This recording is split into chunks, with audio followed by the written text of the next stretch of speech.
a former Navy SEAL and his German Shepherd, heard a violent crash beyond the snowy pines. The dog lent him uphill, where an unconscious widow lay beside a damaged snowmobile. Her route and return time were on file, but no rescue team had gone looking. Then a mechanic found deliberate tampering, and the dog uncovered a cloth bearing the Foundation's logo. Her disappearance soon pointed toward a Foundation vote over the town's winter lifeline. Who was this woman, and why did her absence matter to the future of this town? Stay with this story to the end. Please like and subscribe for more journeys of loyalty and healing. The sound came just as Evan Shaw was beginning to believe he would beat the storm home. It was not thunder. The sky above Silver Pine had already flattened into a dull winter gray, but the first heavy snow was still an hour away, according to the morning forecast. What reached Evan through the closed windows of his pickup was harder than thunder. A sharp metallic impact somewhere beyond the trees, followed by a second sound that seemed to roll down the mountain and disappear beneath the engine. Ranger was on his feet before Evan touched the brake. The 6-year-old German Shepherd had been lying across the rear bench, black saddle rising and falling with each quiet breath. Now Ranger stood rigid, amber-brown eyes fixed toward the wooded slope on the passenger side, his right ear pointed forward. The left, which always leaned slightly outward, turned with it. Ranger gave one short bark and looked at Evan. "I heard it." Evan slowed. The narrow road ran several feet below a marked snowmobile trail that cut across the mountain before bending toward the western ridge. Fresh snow covered the old banks, but the road itself remained visible. That would not last. Evan had spent the morning in Silver Pine buying diesel, canned food, coffee, batteries, and enough supplies to avoid town for at least a week. The arrangement suited him. Fewer trips meant fewer conversations, fewer invitations, fewer people asking whether he planned to come down for one thing or another. Ranger barked again. Evan pulled onto the shoulder. "All right." He shut off the truck and reached for the insulated olive field shell lying beside him. Beneath it, the sleeves of his camouflage tactical shirt were rolled neatly to his forearms. At 44, Evan still moved with the economical precision of the Navy, years he rarely mentioned. He was tall, lean through the waist, broad through the shoulders, with short dark brown hair and a close-cut beard. A large black tactical watch covered his left wrist. He checked it automatically as he opened the door. 3:47 p.m. The temperature had already dropped 4 degrees since Silver Pine. Ranger waited until Evan clipped the lid to his collar. Then the Shepherd moved quickly toward the base of the slope, nose low, body controlled. Easy. Ranger slowed. They climbed toward the trail through knee-deep powder between pine trunks. Evan could see where a snowmobile had passed recently, its track still clean enough that wind had not softened the edges. 50 yards farther on, the trail curved behind a stand of spruce.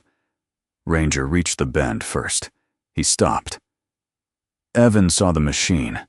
A dark green snowmobile lay on its side against a packed bank, one ski buried in loose snow. Nothing about the scene looked catastrophic. There were no broken trees, no scattered debris, no signs of a high-speed impact. But several yards away, partly shielded by a low drift, a woman lay motionless. Evan released a breath he had not realized he was holding. "Ranger, stay." The German Shepherd stopped instantly. Evan moved to the woman and dropped to one knee. She looked to be in her late 60s, with silver blonde hair escaping beneath a dark green helmet. Her snow gear was expensive but practical. Forest green insulated jacket, charcoal snow pants, heavy winter gloves. Her face was pale from the cold, but her breathing was regular. "Ma'am?" No response. Evan tried again, louder. Nothing. His eyes moved over her without rushing. No obvious severe injury. No visible bleeding. Her helmet showed a scrape along one side, enough to explain why she might have been stunned. Evan's jaw tightened. For half a second, another road existed beneath him, not snow. Ice, headlights turned sideways, a voice beside him that had gone quiet too quickly. He shut that door before it opened any farther. This woman was breathing. That was what mattered. Evan took out his satellite messenger and contacted Silver Pine Winter Rescue. The reply came faster than he expected. The storm front had accelerated. Wind conditions higher on the ridge had already crossed the threshold for helicopter operations, and 2 fallen trees were blocking the upper access road. A rescue vehicle was being redirected, but there was no guarantee it could reach this trail before conditions deteriorated. Evan looked back toward the road below. "My cabin is under 2 miles east," he told the dispatcher. "Vehicle access from the lower road." After a brief exchange, the instruction was simple.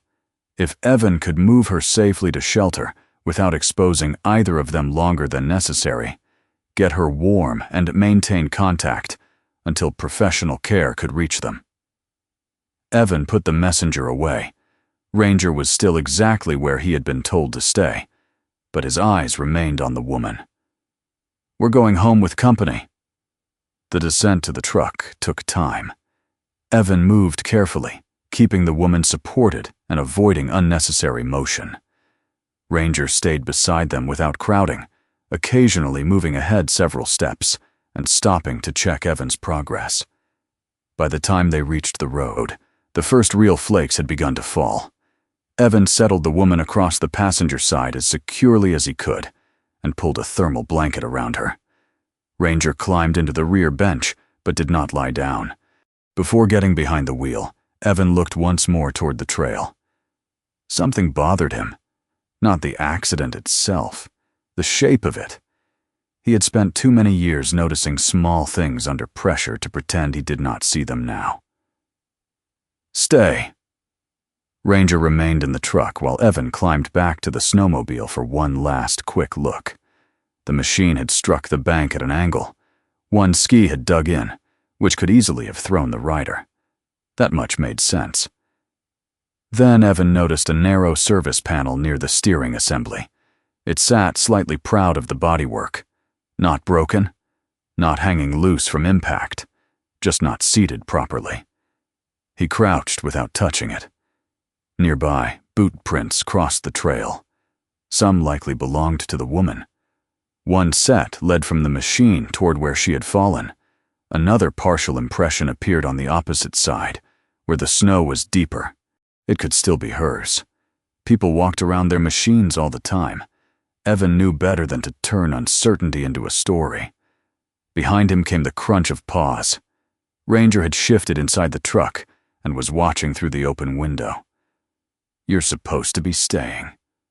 The dog stared back. Evan almost smiled. Almost. He returned to the pickup. By the time the cabin appeared between the trees, snowfall had doubled.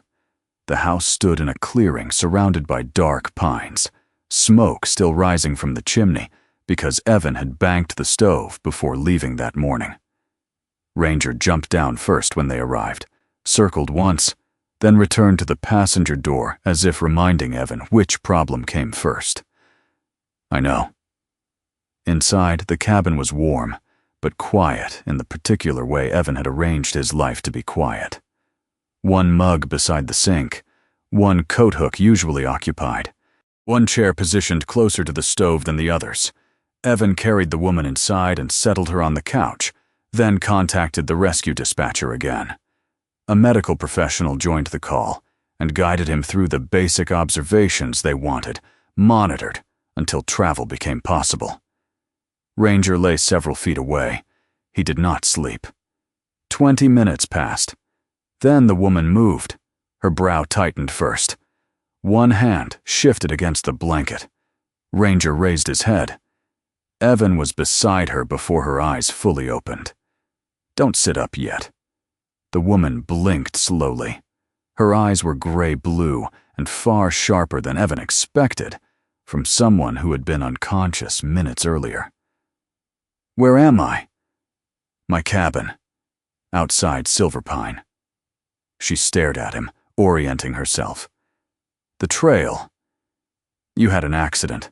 Her eyes closed for a moment, then opened again. My snowmobile? Still there.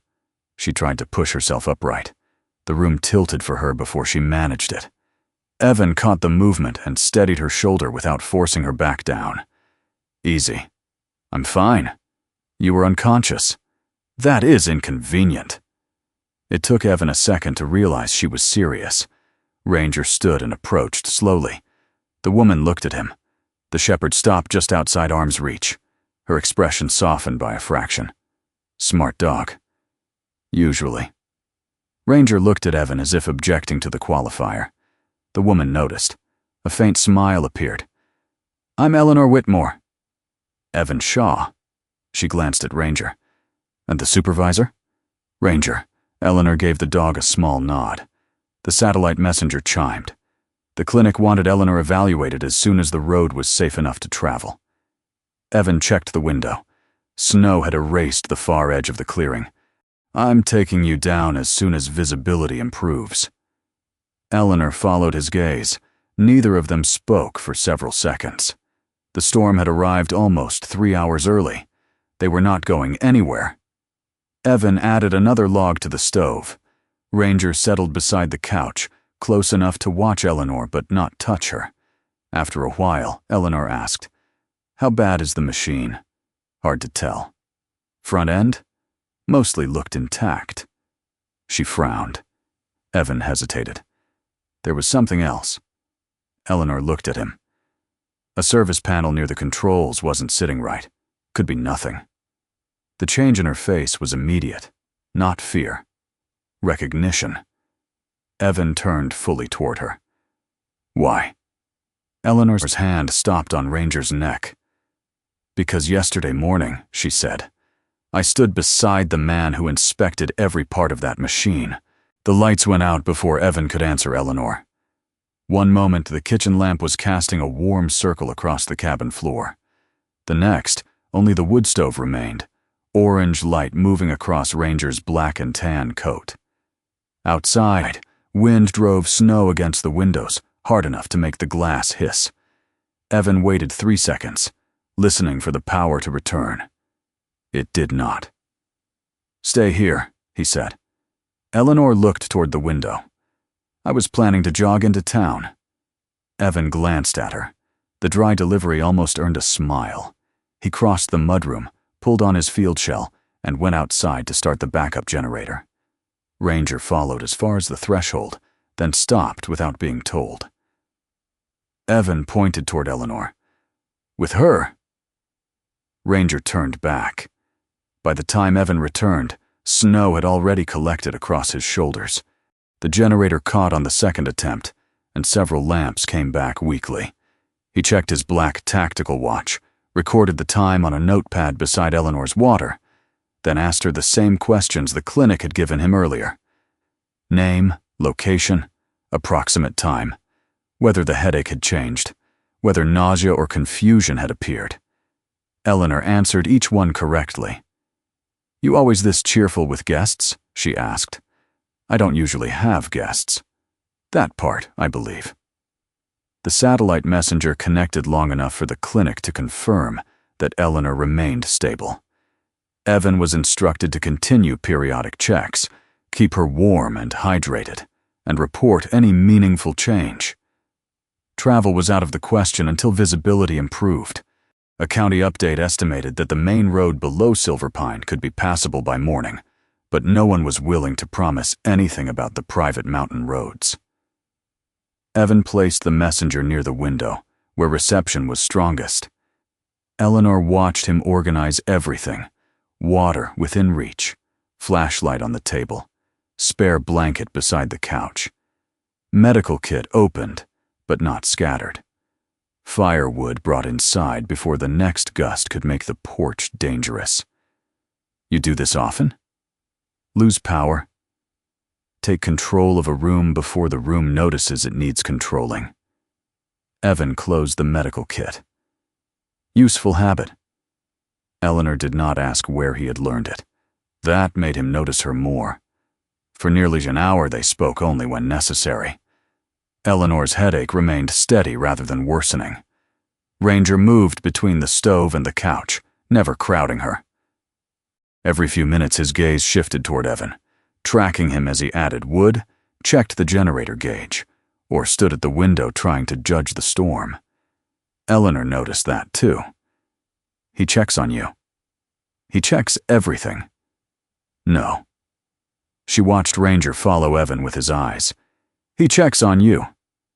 Evan looked at the dog. Ranger looked back. I feed him. Very moving explanation. A heavy gust struck the cabin. Somewhere above them, a branch scraped across the roof with a long, rough sound. Eleanor's hand tightened around the edge of the blanket. It lasted only a second. Ranger saw it. The shepherd rose, crossed the room without urgency, and stopped beside her knee. Eleanor looked down. Ranger waited.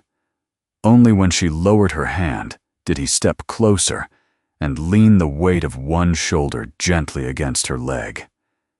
Eleanor's fingers settled into the thick fur along his neck. For a while she said nothing. Then, quietly, David liked dogs. Evan sat across from her, not asking yet. My husband, Eleanor added, David Whitmore. The name changed the room more than Evan expected. Eleanor kept her hand on Ranger. Yesterday was 11 years. Evan understood before she explained. David had died during a winter trip. Eleanor and David had been riding snowmobiles through the mountains when an avalanche came down across a section of trail. Eleanor survived. David did not. She told it without dramatic pauses and without describing the accident itself. What remained important to her was what came afterward. For nearly 2 years, Eleanor wanted nothing to do with snowmobiling. She avoided the trails they had used together. She stopped visiting places that reminded her of him. Even the first heavy snow of winter became something she endured behind closed curtains. Then one morning, she realized that every memory of David was beginning to end in the same place. The avalanche, the final day, the absence afterward. But that wasn't the whole marriage, Eleanor said. Ranger remained against her leg.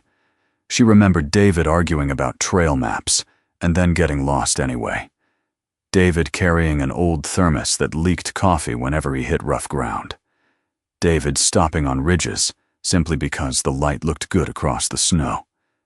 David laughing whenever Eleanor passed him and pretending afterward that he had deliberately let her win. He was alive for 60 years, she said. I decided I wasn't going to let one terrible hour own all of them. So Eleanor returned to snowmobiling, not recklessly, not every storm, not to prove she was fearless. She checked forecasts obsessively, carried emergency gear, shared routes, turned back when conditions changed. Yesterday had been the anniversary of David's death, and she had wanted one short ride before the forecast storm arrived. Evan looked toward the window, where nothing beyond the glass existed except white movement. You knew the storm was coming. Of course. And when anyway? I left with 6 hours to spare. Evan looked at her. Eleanor's expression sharpened. I'm 68, Mr. Shaw, not confused. He held her gaze. She continued. The route had been short. She had checked weather updates twice that morning. Her radio was charged. Emergency supplies were packed behind the seat. She had filed the route and expected return time with the operations office of an organization called Northwind. The accident happened while visibility was still good. The storm had not caused it. That changed something for Evan. Until then, a simple explanation had still been available. Age, winter, speed, judgment. Now that explanation felt lazy. I misjudged you, he said. Eleanor raised an eyebrow. That sounded painful. It'll pass. Her smile was small but real. The wind pressed against the cabin again. Ranger lifted his head but stayed where he was. After another medical check, Eleanor turned the questions around. "Why do you live out here?" Evan looked toward the stove. "Quiet." "That isn't what I asked." "It's what I answered." Eleanor accepted that. She did not pry.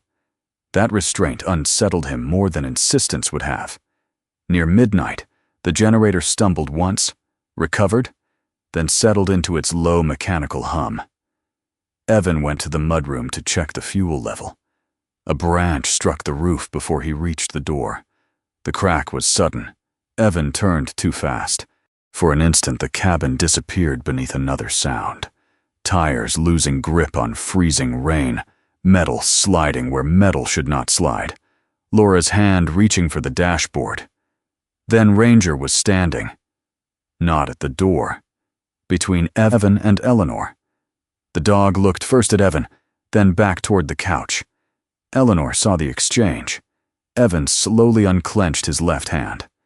Ranger returned to Eleanor only after Evan moved again. "You lost someone," she said. It was not a question. Evan could have walked outside, could have checked the generator twice, could have found 10 useful things to do until Eleanor stopped waiting. Instead, he sat down. "My wife." Eleanor remained silent. "Laura." He gave her only the facts he could tolerate. 6 years earlier. Freezing rain. A vehicle coming the opposite direction lost traction and crossed partly into Evan's lane. He reacted. Their vehicle left the road. Laura died. Evan did not. "The investigation cleared me," he said. Eleanor studied him. "No reckless driving?" "No." "Drinking?" "No." "Too fast?" "No." "Then who still thinks you should have done something differently?" Evan stared at the fire. Ranger's nails clicked softly against the floor as he changed position. Eleanor did not ask again. She did not need to. After a while, she said, "Grief gets inventive when it runs out of facts." Evan looked at her. She had already turned her attention to Ranger, fingers resting against the dog's shoulder. The satellite messenger chimed once, then failed to connect. Evan checked the time. 1:18 a.m. He asked Eleanor the clinic questions again. She answered them with increasing irritation, which he decided was probably encouraging. Then she stopped midway through drinking water. "My route." Evan waited. "I told you I filed it." "With North Wind." "Yes," she frowned, no longer looking at him. North Wind's operations office held her departure time, route, and planned check-in. If she failed to report back, someone was supposed to call first. If they could not reach her, the procedure escalated. Evan thought of the empty trail. No searchlights, no second machine, no one following the route. "When were you due back?" 2:30. Evan looked at his watch. He had found her after 3:47, more than an hour overdue. "Who had access to the route?" "Operations staff." Eleanor hesitated. "And Martin." "Martin?" "Martin Sloan, North Wind's executive director." Her voice changed when she said the name. Not accusation yet, but something more difficult. "History." "David's closest friend for almost 30 years, she said. "The last person I would have thought I needed to guard myself against." Evan did not answer. The storm rattled the windows. Eleanor stared at the dark glass as the pieces rearranged themselves in her mind. "The machine was inspected yesterday morning," she said. "My route was filed. My return time was known." Evan let her reach the rest without helping. Her eyes moved to him. "Martin didn't just know where I was going." She paused. "He knew when someone should have started looking for me." By the third morning, Silverpine had reappeared in pieces. The storm had moved east during the night, leaving a hard blue-gray sky above the mountains and nearly 2 feet of new snow in the sheltered places. Evan could finally see the lower road from his cabin, though seeing it and driving it were different matters. County crews had opened one narrow lane before sunrise. Several side roads remained blocked by fallen pine, and the radio carried a steady sequence of updates about power outages, stranded vehicles, and warming stations operating on generators. Eleanor stood at the cabin window, wearing her forest green coat, one hand resting lightly against the frame. Her headache had diminished. The dizziness came only when she moved too quickly. The clinic had repeated the instruction twice. She needed an in-person examination as soon as travel became reasonably safe. Evan had no argument with that. Eleanor had another priority. The snowmobile first. Evan pulled on his field shell. Clinic first if the road changes. Agreed. Ranger rose before either of them reached the door. Sheriff Nora Beckett met them at the junction below the snowmobile trail. She had already been awake long enough for the morning to seem annoyed with her. At 45, Nora carried herself with the compact steadiness of someone used to being the calmest person in bad weather. Her brown hair was tied low beneath a knit cap, and a dark winter parka covered most of her tan sheriff's uniform. A small black notebook disappeared into one glove as Evan approached. She greeted Eleanor first, asked 2 brief questions about her condition, then looked at Evan. You touched the machine after finding her? No. Anything around it? Only what I needed to get her out. Good. There was no praise in the word. Evan appreciated that. They climbed together, Eleanor moving more slowly than she liked.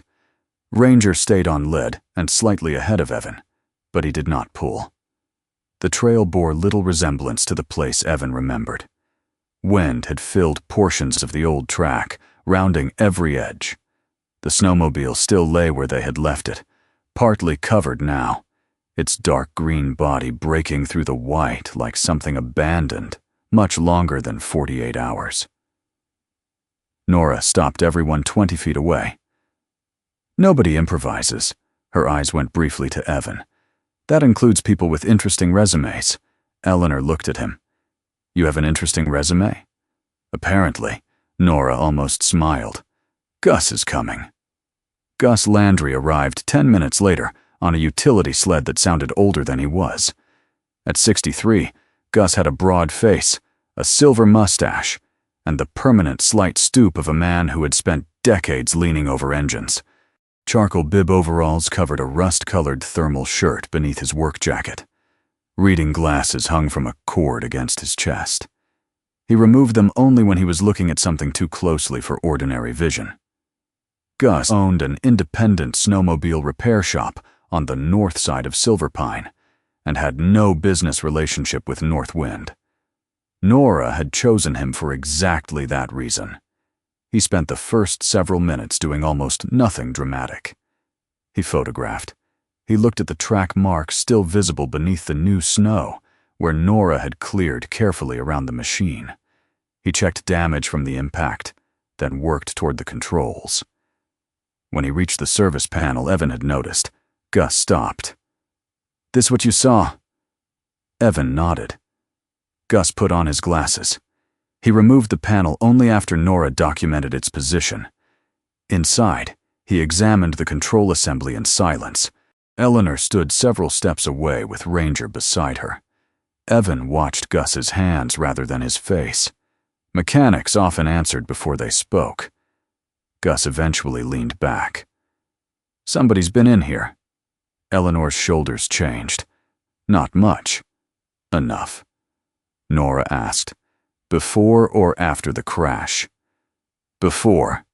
Gus pointed with a gloved finger, but touched nothing unnecessary. A fastener showed fresh tooling marks beneath the weather exposure. Another component had been returned to position incorrectly. The impact could not reasonably account for either. Gus continued his inspection, and then gave the answer carefully. Someone had interfered with part of the control system after the machine's last proper service. The modification was not sophisticated. It appeared more likely intended to make the snowmobile behave erratically or force an early stop than to cause a catastrophic failure. But the work had been careless. Instead of failing immediately near the start of Eleanor's route, the machine had kept going until the compromised response became dangerous on the sloped section of trail. Eleanor looked at the snowmobile for a long moment. So someone tried to stop me. Gus took off his glasses. I said somebody touched it. I can tell you what that might do. I cannot tell you what they were thinking. Then he added, and I sure as hell can't tell you they meant to kill anybody. The distinction mattered. Evan could see Eleanor forcing herself to accept it. For the first time, the mystery had narrowed while becoming more troubling. The accident had not been caused by the storm. Someone had altered the machine. But motive remained open. Nora began marking the immediate area again. Ranger had been calm throughout Gus's inspection, occasionally watching Eleanor, but mostly sampling the wind. Then his head lowered toward a drift along the outside edge of the trail. He stopped and returned to the same place twice. Evan noticed. He did not release the lid. Nora. She looked over. He's interested in something under that edge. Can he indicate without tearing the place apart? Yes. Nora cleared enough surface snow to preserve the area, then gave Evan permission. Evan shortened the lead and let Ranger approach. The German Shepherd worked only at a few feet before his nose fixed on a shallow hollow beneath the packed edge. He stopped there and looked back. Nora moved in. Beneath the snow was a small microfiber shop cloth, gray with old grease and stiff from the cold. Nothing cinematic happened. Ranger did not bark. Evan did not announce that they had found the answer. Nora photographed the cloth in place before lifting it into an evidence bag. Gus leaned closer. North Wind. A faded stitched logo remained visible at one corner. Eleanor said nothing. Could have come from their garage a month ago, Nora said. Could have fallen off another machine. Could matter. Could not. Evan looked at Eleanor. She understood the warning. One clue did not become a culprit, because everyone wanted one. By late morning, they were back in town. The clinic occupied the first floor of a brick medical building near Silver Pines Civic Square, where snowplows had created white walls along both sidewalks. Eleanor underwent a full examination, while Evan waited in the hallway with Ranger. The physician eventually confirmed what the remote checks had suggested. No serious injury, continued rest, limited activity, and monitoring for any worsening symptoms. Evan expected Eleanor to be relieved. Instead, she asked for her phone. That was when he first learned how much of Silver Pine carried the Whitmore name without displaying it. Calls came in quickly. A board member, an attorney, someone from a warming station. A woman asking whether Mrs. Whitmore wanted the driver program suspended because 2 vans were still without power at their garage. Evan looked toward Eleanor. She noticed. I assume someone forgot to mention that part. What part? That I'm rich enough to become inconvenient when I go missing. It was not said proudly. Northwind Community Foundation, Eleanor explained between calls, had been created by the Whitmore family decades earlier. It owned investment assets and several parcels around Silver Pine. But most residents knew Northwind through smaller things. Fuel assistance during cold months, transportation for older residents, rescue equipment, warming centers, emergency shelters, and maintenance agreements for mountain service roads. Eleanor chaired its board and remained the principal family trustee. Martin Sloan handled daily operations as executive director. Then Eleanor's attorney called. Her expression changed as she listened. What meeting? A pause.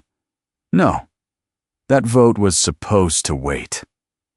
Evan watched her stand too quickly and grip the edge of the desk until the dizziness passed.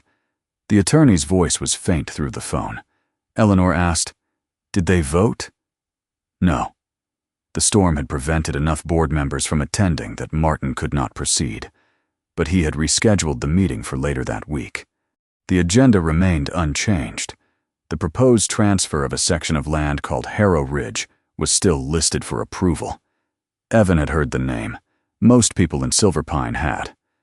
A broad stretch of forest west of town, unremarkable, unless someone had reason to go there. Eleanor had reason. I was going to stop that vote. The room became quieter. Her disappearance had not created the meeting. The meeting had existed first. That changed the shape of everything. Eleanor immediately called her attorney back. Go to the archive room, she waited. Red line file, gray binder, lower locked cabinet. Another wait. Eleanor's face hardened. You're sure? She listened for several more seconds before ending the call. Evan asked, What is red line? Something I asked finance to prepare. What kind of something? I don't know yet. That answer bothered him more than a dramatic one. The file's gone, she said. Northwind's offices occupied a renovated timber building 3 blocks from the clinic. Eleanor insisted on going only long enough to retrieve personal papers and confirm what remained accessible.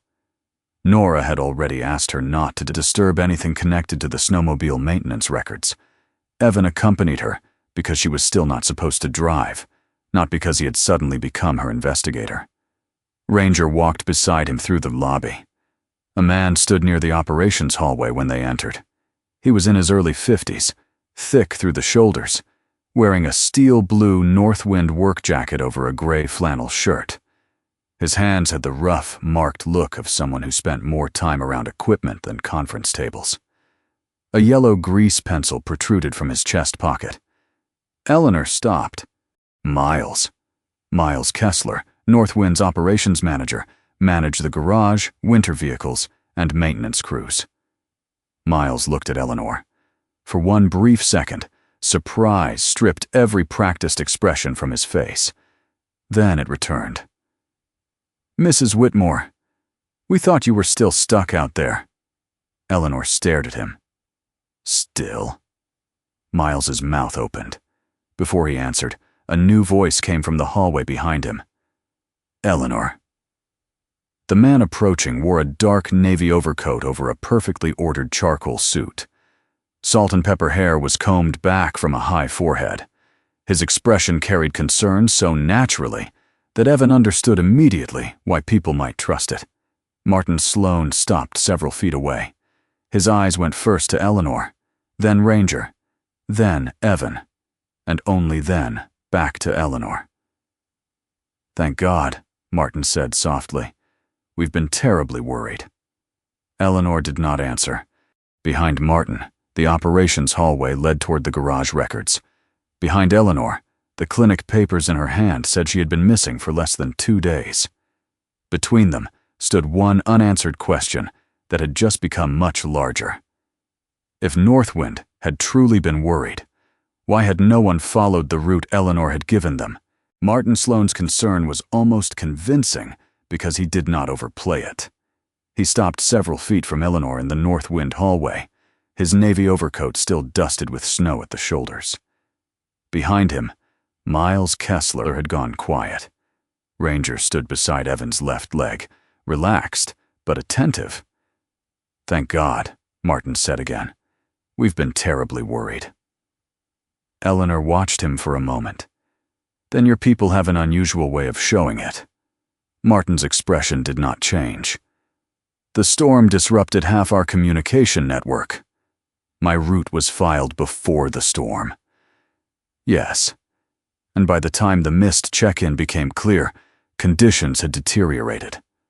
Evan heard the precision in this answer. Martin had not said when anyone tried to call Eleanor. He had not said who reviewed the route. He had not said why no one reached the trail before Evan found her. Martin looked toward Evan. And you're Mr. Shaw.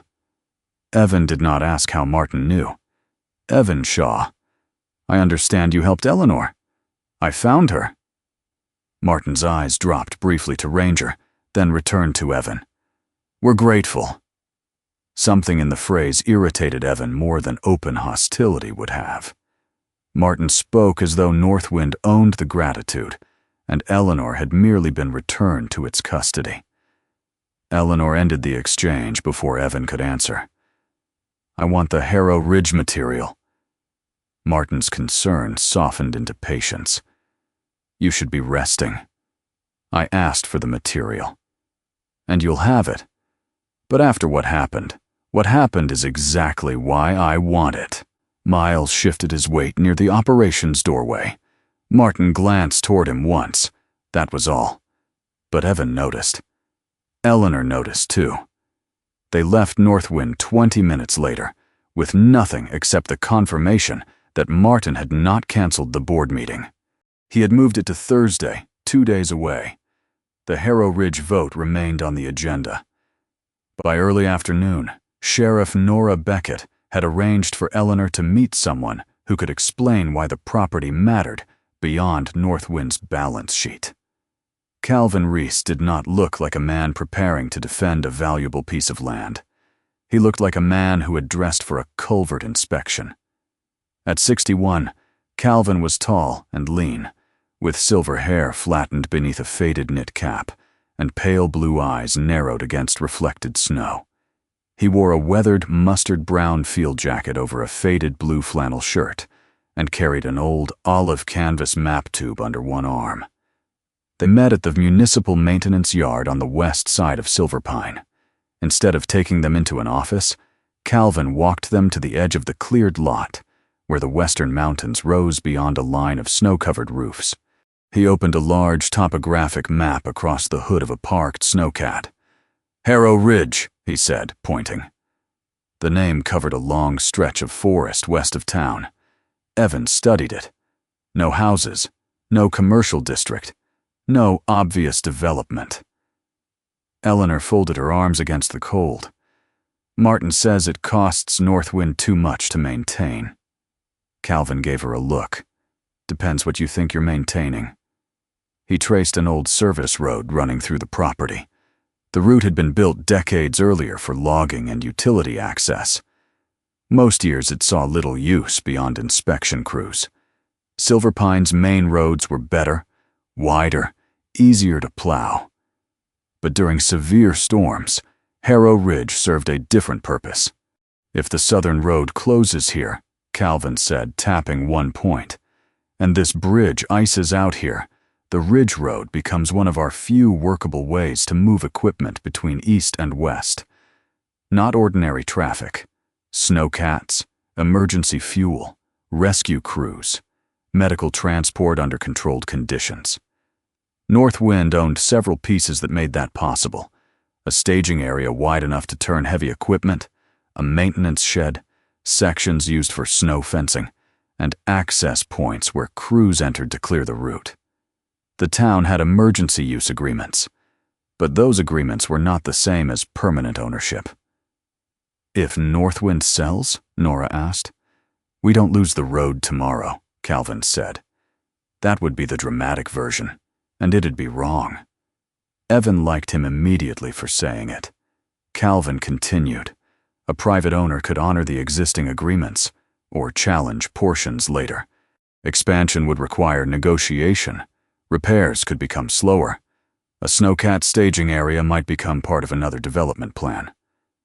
Emergency routes are boring until the day they aren't, Calvin said. Then everyone wants to know why nobody protected them 10 years earlier. Eleanor stared at the map. Martin's argument had always been financial. Harrow Ridge consumed money without producing visible results. Now the weakness in that argument became clearer. The property was valuable precisely because, on most days, it did nothing.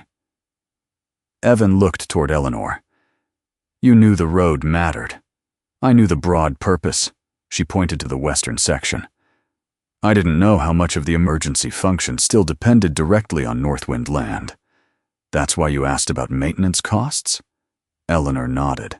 For the previous year, Harrow Ridge expenses had climbed sharply. Martin blamed fuel, labor, aging equipment, and more aggressive winter preparation. Eleanor had accepted the first increase, not the second. 3 weeks before her accident, she ordered a deeper comparison. Before Calvin could ask more, Eleanor's phone rang. She looked at the screen. Grace. She stepped several yards away but remained within sight. Evan watched her expression change while she listened. Ranger sat beside him, tail resting in the snow. Eleanor said only 2 things during the call. Yes. Then. Where? When she returned, her face was no longer tired. It was focused. Grace Holloway works in Northwind Finance, Eleanor said. She built the comparison I requested. The red line file? Nora asked. Yes. What did she say? Eleanor looked at the maintenance yard around them before answering. She asked why I thought the Western winter costs had nearly doubled. Calvin's brow tightened. Eleanor continued. I told her that was exactly what I'd asked her to determine. And? Eleanor's eyes settled on Nora. She said, You were right. Right about what? She wouldn't say over the phone. That answer changed Harrow Ridge again. It was no longer merely a disagreement about selling expensive land. Something inside the costs had worried Eleanor enough to order a comparison, and Grace enough to avoid Northwind's own communication system. By the time they returned to the foundation, Martin had already moved first. A board memorandum had gone out less than an hour earlier. Eleanor's attorney showed it to her on a tablet. The wording was careful. Martin did not claim Eleanor lacked capacity. He did not accuse Evan of kidnapping her. He described a chairperson recently recovered, after prolonged cold exposure and a head injury, who had spent more than a day isolated in a private cabin belonging to an individual previously unknown to Foundation leadership. Evan read that line twice, then the next. Martin recommended that any major governance changes initiated by Eleanor be temporarily deferred until an independent medical assessment confirmed that her judgment had not been affected.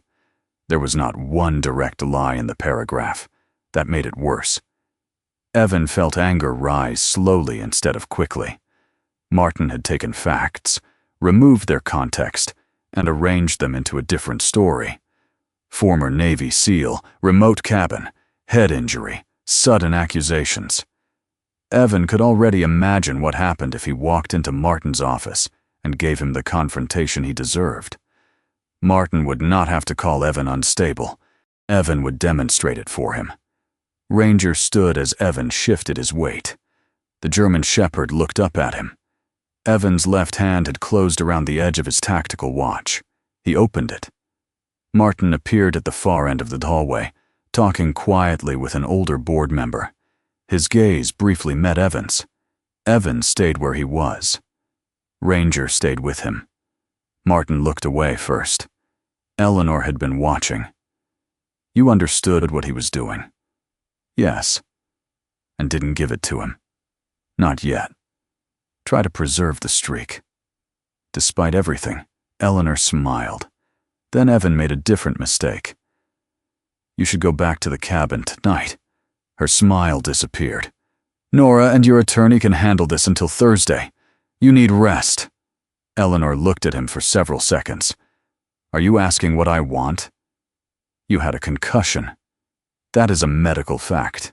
It is not an answer. Evan's jaw tightened. I'm trying to keep you from making this worse. For whom? The question landed cleanly. Evan almost answered, then stopped. Laura had once accused him of the same habit in smaller ways, solving, arranging, removing uncertainty before asking whether anyone wanted uncertainty removed. After Laura died, that instinct had hardened. A locked door could not surprise him. An empty cabin could not lose anyone. No relationship meant no life placed in his hands. Protection became control because control felt safer. Eleanor stood in front of him now, 68 years old, recently injured, wealthy enough to command rooms Evan had never entered, and still entitled to choose her own risk. Evan exhaled. What do you want to do? I want to attend the board meeting. Thursday? Yes, he nodded once. Then Thursday. Grace Holloway arrived after most Northwind employees had gone home. She was 34, slight, dark-haired, wearing a deep gray cardigan over a muted teal blouse. Thin tortoiseshell glasses framed dark eyes that kept checking the hallway before she entered Eleanor's temporary office. Ranger was lying near the door. Grace paused when she saw him. He stays, Eleanor said. Grace nodded. She placed no dramatic packet of evidence on the desk. Instead, she explained what Red Line actually was. Eleanor had asked finance to compare winter maintenance contracts across several Northwind programs. Grace had discovered 3 contractors with different names, different billing categories, and apparently different functions. But payments overlapped, addresses repeated, ownership records bent back toward some of the same people. Not enough yet to call it fraud. Enough to demand explanation. The Western maintenance costs weren't just high, Grace said. They were being divided in ways that made them look unrelated. Eleanor's expression hardened. Why didn't you bring this to me? I was going to. Grace looked down. Then you disappeared. Silence settled. Eleanor asked, The Red Line binder? Gone. The only copy? Grace looked toward the hallway. Martin was somewhere beyond it, still speaking with board members.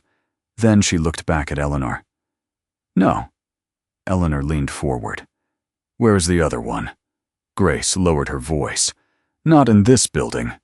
Not in this building, Grace Holloway repeated. Eleanor studied her across the small Northwind office.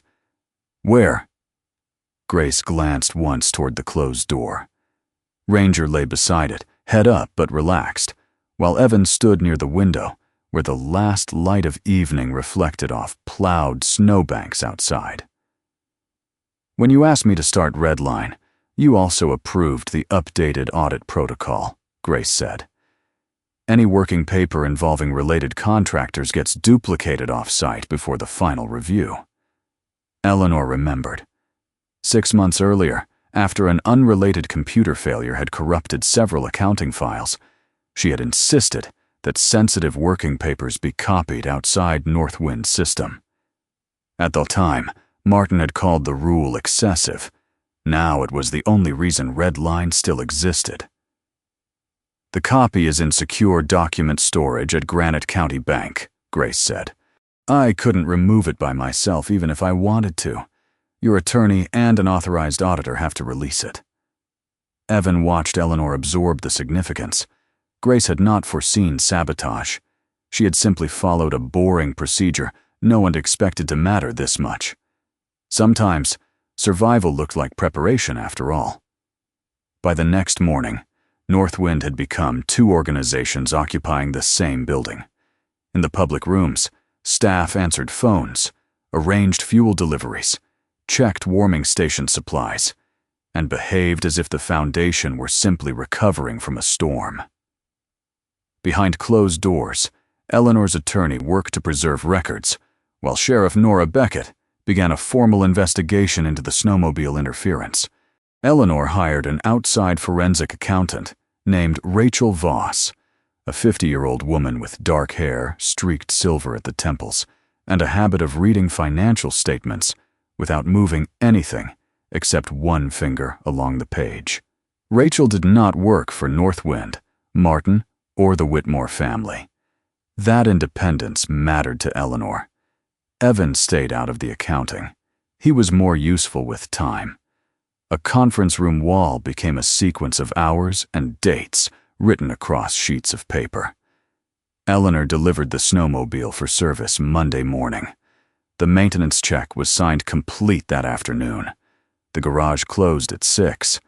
Eleanor filed her route plan Wednesday morning. Her expected return was 2:30 p.m. She failed to check in. Evan found her shortly after 3:47. The storm did not become severe until later. Martin postponed the Harrow Ridge board vote, while Eleanor was still missing. Evan stepped back from the wall. Ranger sat beside his chair, watching him. Rachel looked over the timeline. "You did this for a living. Different kind of information. That's not a no." Evan ignored the observation. What bothered him was not any single event. It was the distance between them. Too little of it. Grace and Rachel spent most of the next 2 days comparing Redline with Northwind's archived winter expenditures. The off-site copy did not contain a confession, a secret ledger, or one dramatic number large enough to explain everything. It contained something worse because it looked ordinary. 3 contractors, 3 different names. One handled snow fencing and roadside preparation. Another billed Northwind for equipment transport and temporary winter access. The third supplied maintenance crews and emergency storage services. On paper, they were unrelated. In the records beneath the surface, ownership addresses repeated. Insurance contacts overlapped. One subcontractor shared a registered agent with a company controlled by Martin's brother-in-law. Another had paid consulting fees to a firm whose silent investor was a longtime business associate of Martin. Rachel refused to call it fraud yet. "It's a pattern that requires explanation," she said. Grace pushed another invoice across the table. "And this," Rachel read it, "that requires a very good explanation." The money had not vanished in spectacular amounts. No single payment could have crippled Northwind or bankrupted Silverpine.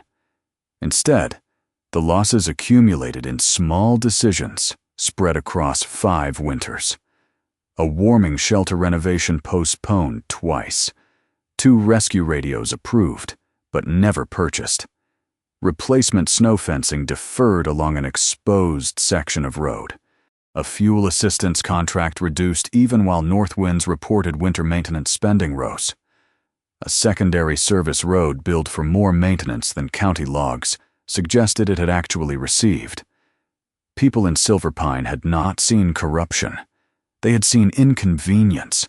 A shelter still closed. An old radio that cut out. A snowdrift where fencing should have been. A program with fewer dollars than the year before. The discovery changed the meaning of Harrow Ridge again.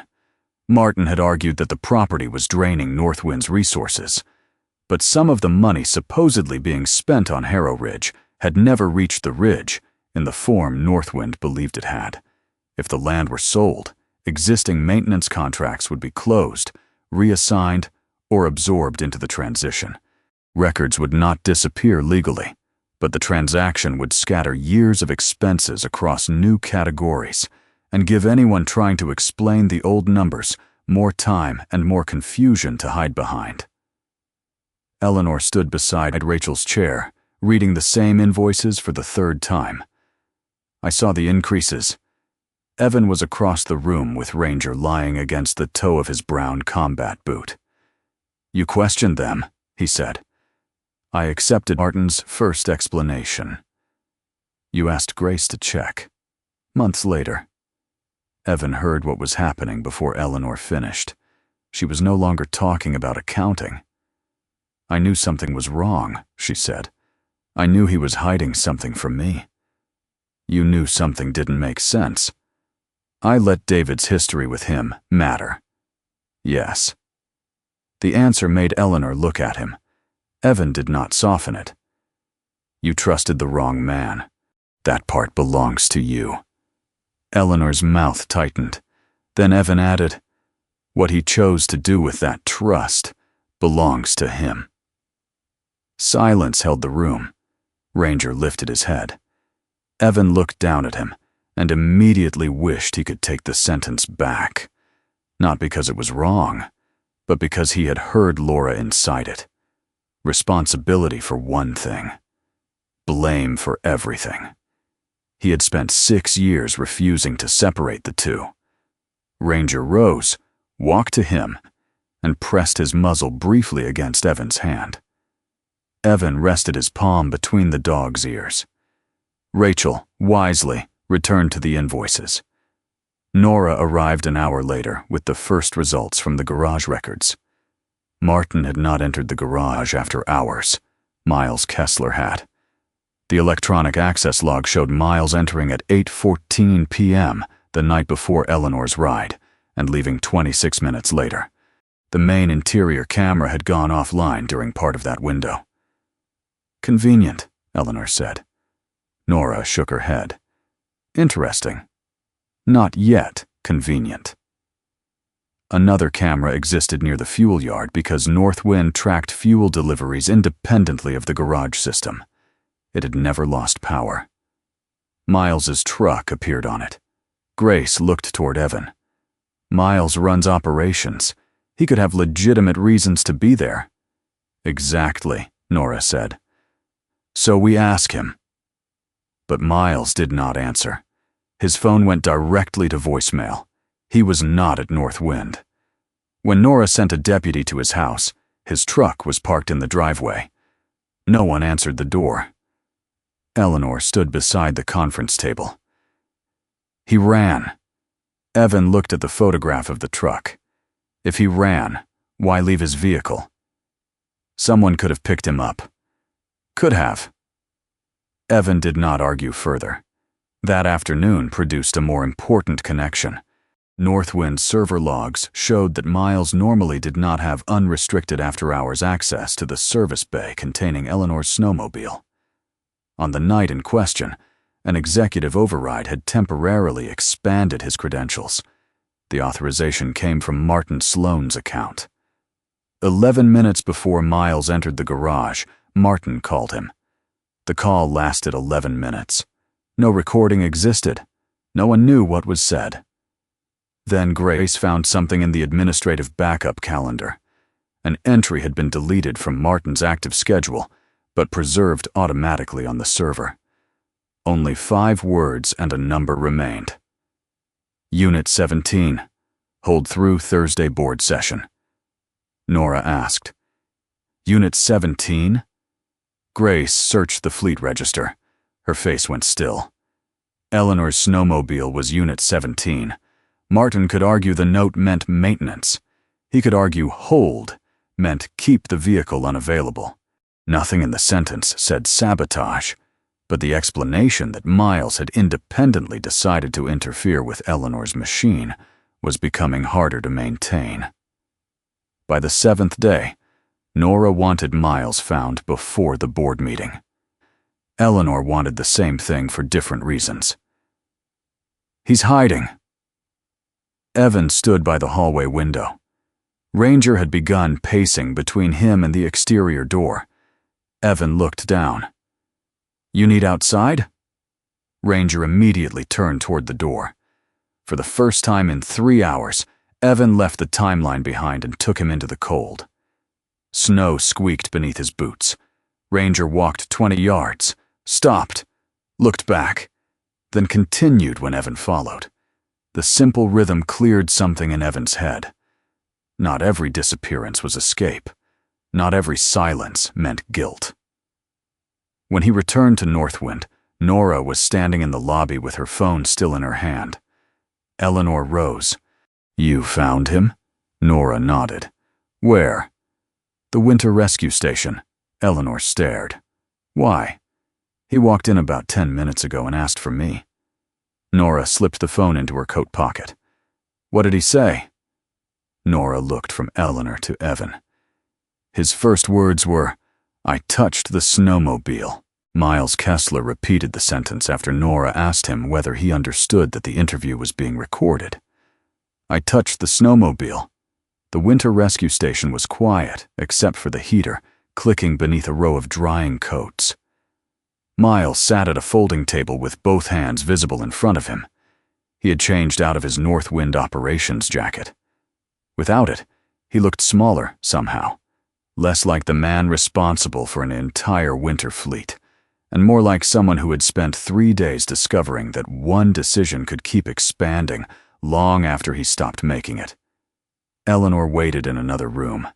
Evan remained with her, because Nora had been clear. Neither of them would sit in on Miles's interview. Ranger lay between their chairs.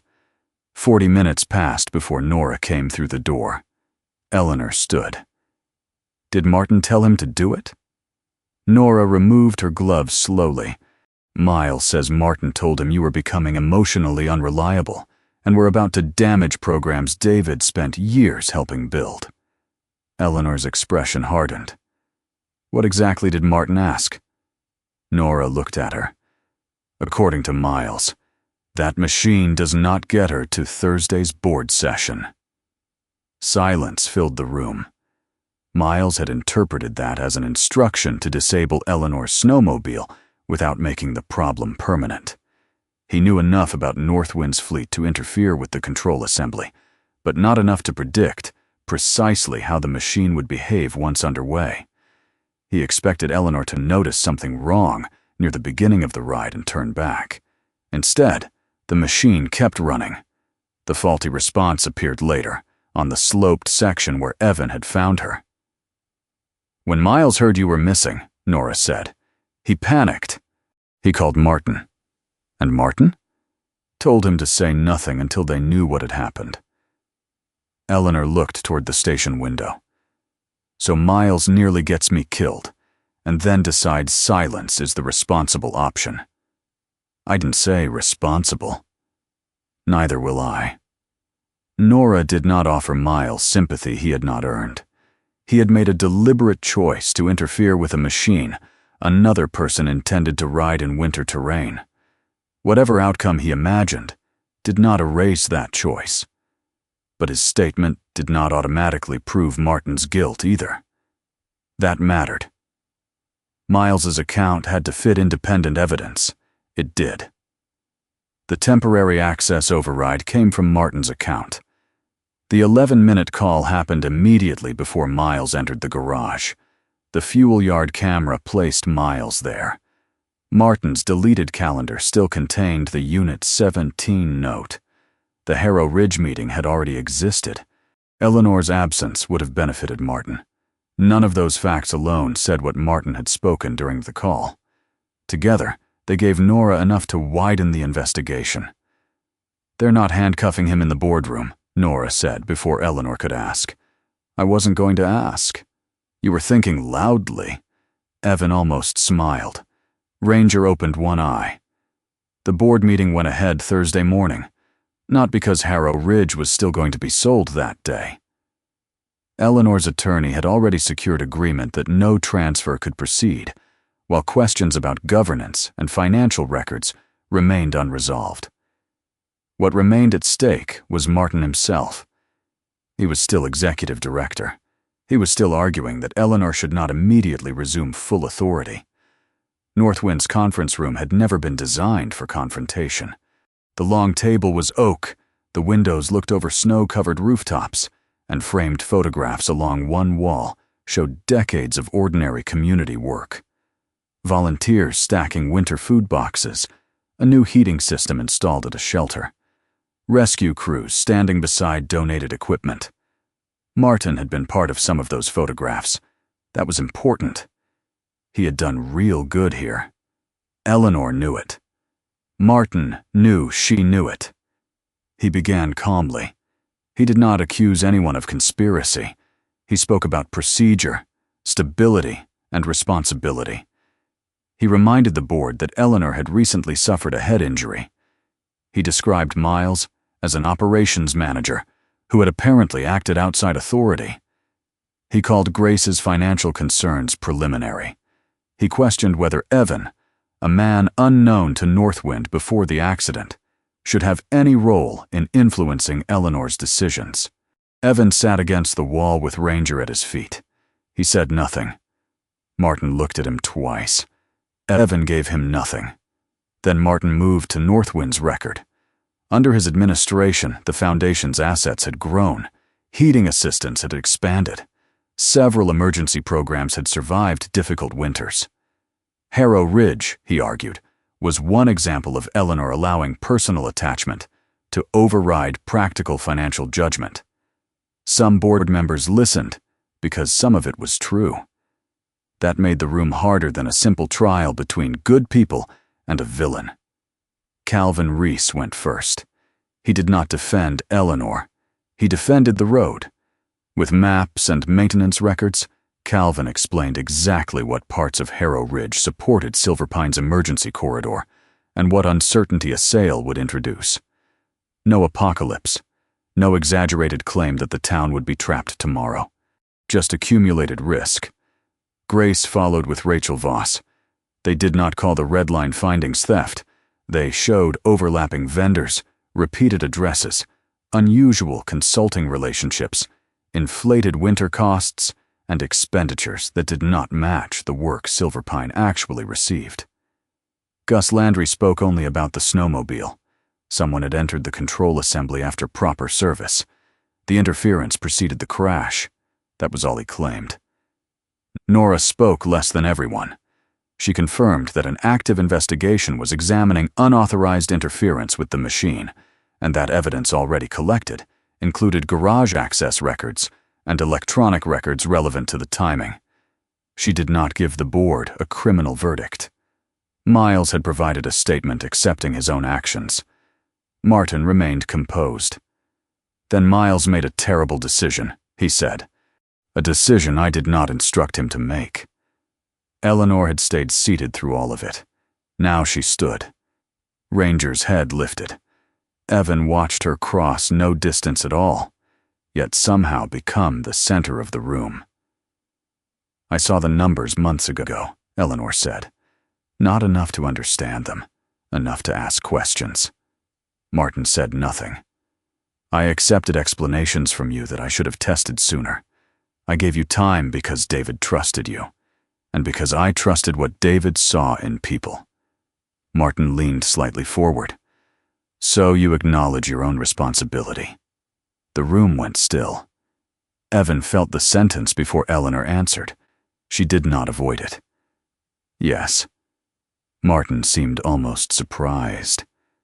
Eleanor continued. I am responsible for not looking closely enough. She let the words remain where they belonged. Then, but that does not make your choices mine. Something shifted inside Evan so quietly that no one else could have seen it. Laura's car, the frozen road, his hands on the wheel. Responsibility and blame had lived fused together in him for 6 years. Eleanor had just separated them in one sentence. The board voted to suspend Martin's executive authority, pending completion of the independent review and investigation.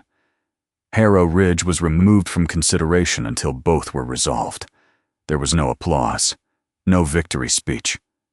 Martin gathered his papers. As people began leaving, he approached Eleanor. After everything David and I built, Ranger stood. The shepherd moved one deliberate step between Martin and Eleanor. No bark, no growl, only position. Evan's voice remained quiet. Ranger, with me. Ranger immediately turned and returned to Evan's side. Martin looked at the dog, then Evan. Evan did not move toward him. There was nothing to prove. Martin left. Outside, the afternoon turned clear and brutally cold. Snow along the street reflected enough light to make Evan narrow his eyes. Eleanor stopped beside him beneath the north wind awning. Ranger stood between them, watching passing cars. Do you feel better? Eleanor asked. No. Good. Evan looked at her. Things that hurt for real don't disappear because we finally know who to blame. He stared across the street. For years, he had told himself the last part of Laura's story only one way. After the crash, Laura had still been conscious for a short time, long enough for Evan to hold her hand, long enough for him to say, I'm sorry, long enough for Laura to answer, I know. That was where Evan had always stopped. Eleanor waited.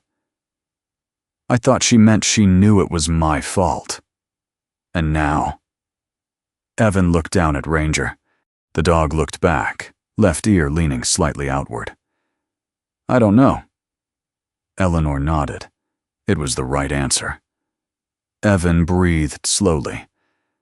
Maybe she meant she knew I loved her. No revelation followed. No sudden forgiveness. The accident remained exactly where it had always been. Laura remained gone, but for the first time in 6 years, Evan understood that the cruelest interpretation of her final words was not the only one available to him. Ranger stepped forward when Evan did. This time, Evan followed. The first thing Silverpine repaired was not Harrow Ridge, it was trust, and trust turned out to take longer than snowplows. Martin Sloan's suspension became permanent, while investigators worked through Northwind's financial records, Miles Kessler's statement, garage logs, vendor relationships, and years of contracts that had once looked ordinary. Nothing was settled in a week. Miles cooperated, but cooperation did not erase the fact that he had deliberately interfered with a machine Eleanor intended to ride. Martin continued denying that he had ordered sabotage in the form Miles chose, but the access override, the Unit 17 calendar entry, the phone call, the financial motive, and Miles's testimony did not disappear because Martin offered another interpretation. Over the following months, the criminal and civil cases moved through the system without spectacle. Martin eventually faced legal consequences for financial fraud, abuse of authority, and his role in the events surrounding Eleanor's snowmobile. Miles faced consequences of his own. Neither man became the center of Silverpine for long. That pleased Eleanor more than revenge ever could have. A community shouldn't spend the rest of its life staring at the people who failed it, she told Evan once. It should fix what they left broken. Northwind did exactly that. Eleanor could have reacted by taking more control. Instead, she gave some away.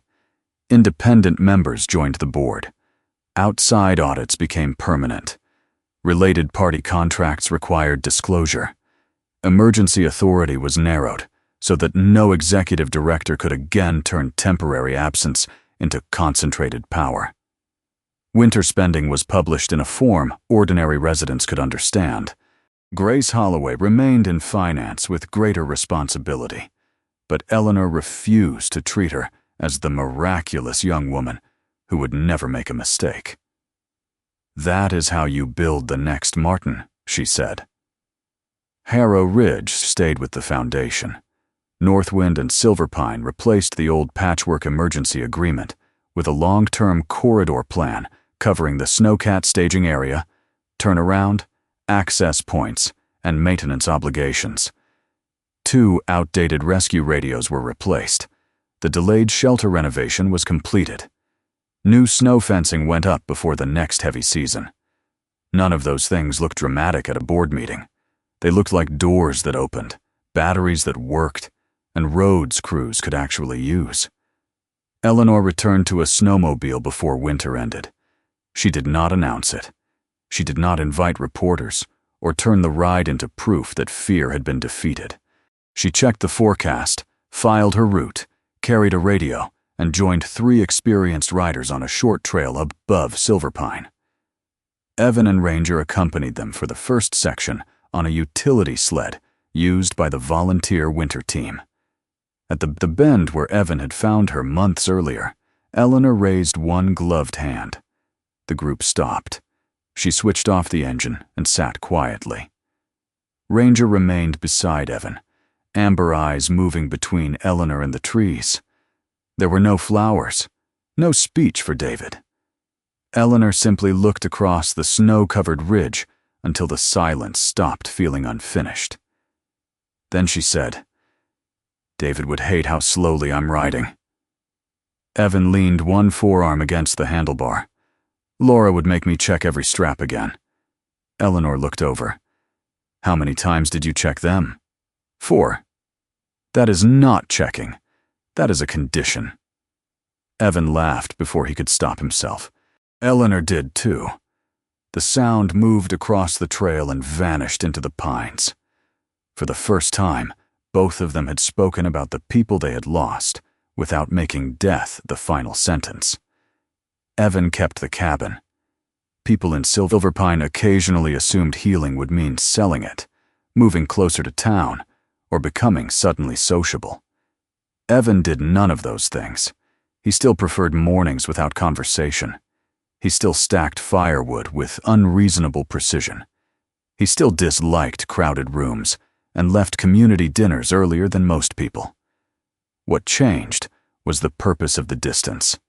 The cabin stopped being a place designed to prevent anyone from reaching him. Evan joined Silver Pine's winter support network under the same rules as everyone else. He checked trail markers, helped maintain radio equipment, delivered fuel and medication during bad weather, and occasionally taught basic backcountry preparedness. Ranger joined approved volunteer searches when trained personnel requested them. The German Shepherd never became a legend. Sometimes Ranger followed a scent. Sometimes another dog did better. Sometimes the missing person was found because someone remembered a gate left open. Evan preferred that. Real work did not require one hero. One evening after a supply run, Eleanor sat at his kitchen table while Ranger slept between them. 3 mugs were drying beside the sink instead of one. Eleanor looked around the cabin. "You're becoming easier to live with." Evan did not look up from Ranger's collar buckle. "Don't spread that around. I have institutional resources. That sounds like a threat." Ranger opened one eye, decided neither human required supervision, and went back to sleep. 3 years passed that way. Eleanor became part of Evan's life without either of them trying to name the relationship too precisely. She was not his mother. He was not a replacement for the child she and David had never had. There was no romance between them. They simply kept showing up. Evan drove her to appointments when an age-related illness began slowing her down. Eleanor still argued with him about routes, weather, and how many blankets one vehicle reasonably needed. Ranger aged beside them. More gray appeared around his muzzle. His left ear still leaned outward, and he still had the habit of walking ahead, stopping, and looking back until Evan caught up. Eleanor's illness progressed slowly enough that nothing important had to be left unsaid. When she died, it was quietly, after enough time for farewells. Evan grieved her differently from Laura. The pain was real, but he did not convert it into punishment. That difference frightened him at first. Then he understood it as proof that grief could change shape without becoming smaller. Her attorney called him several weeks later. Eleanor had revised her estate plan long before the final months of her illness. Half of her remaining personal estate would continue toward charitable commitments and Whitmore family purposes already established. The other half, 50%, she had left to Evan. His first response was refusal. The attorney expected it and handed him an envelope in Eleanor's handwriting. Evan read it at home with Ranger lying across his boots. "You pulled me out of the snow once. That is not why I am leaving this to you," he continued. "David believed money mattered only when it kept a road open for someone else. I spent years thinking loyalty meant preserving what the dead had left, exactly as they left it. You helped me understand that memory is not a cage." The final lines took longer. "Do not spend the rest of your life building another cage for Laura. Use what you have to help the living find their way home." Evan sat with the letter for a long time. No instruction in the will forced his decision. Eleanor had deliberately left the choice to him. That mattered. Over the following years, much of the inheritance went into things Eleanor would have recognized immediately: winter shelters, fuel and medication deliveries for isolated older residents, snowmobile safety training, radios and navigation equipment for volunteer rescue teams, grief support programs for veterans and surviving spouses, K-9 search and rescue training, and continued improvements along the Harrow Ridge Emergency Corridor. One program became the David Whitmore Winter Safety Program, a room at Silver Pines Community Center where families could meet counselors and support volunteers, became the Laura Shaw Room. Evan rejected statues, plaques larger than necessary, and anything that felt designed mainly to be photographed. He wanted doors people opened. Years after the accident that had brought Eleanor into his cabin, the first snow of another winter fell softly over Silver Pine. Ranger was older now, silver showing clearly around the black mask of his face. He walked several yards ahead of Evan along the cleared path, stopped, turned, and waited. Evan caught up. Ranger continued.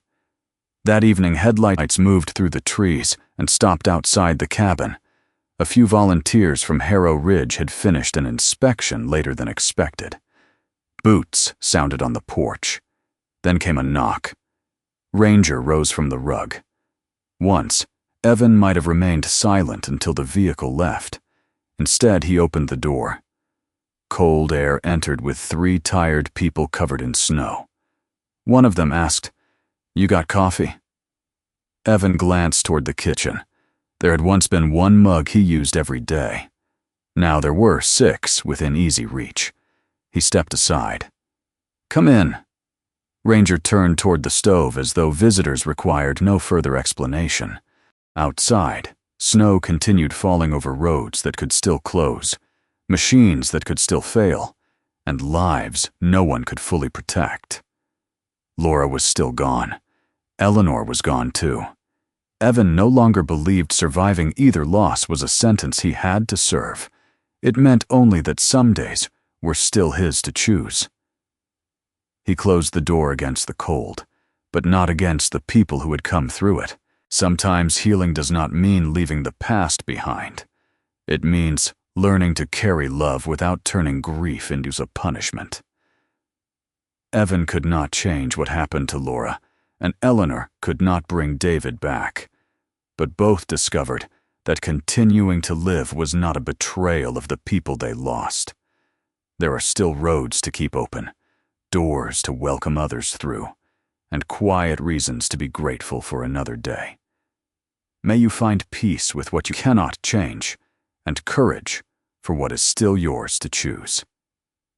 If this story meant something to you, please share your thoughts and consider subscribing so we can continue telling stories of loyalty, hope, and second chances. If you have any feelings, reflections, or suggestions about this story, would you share them in the comments below so we can listen, learn, and keep improving?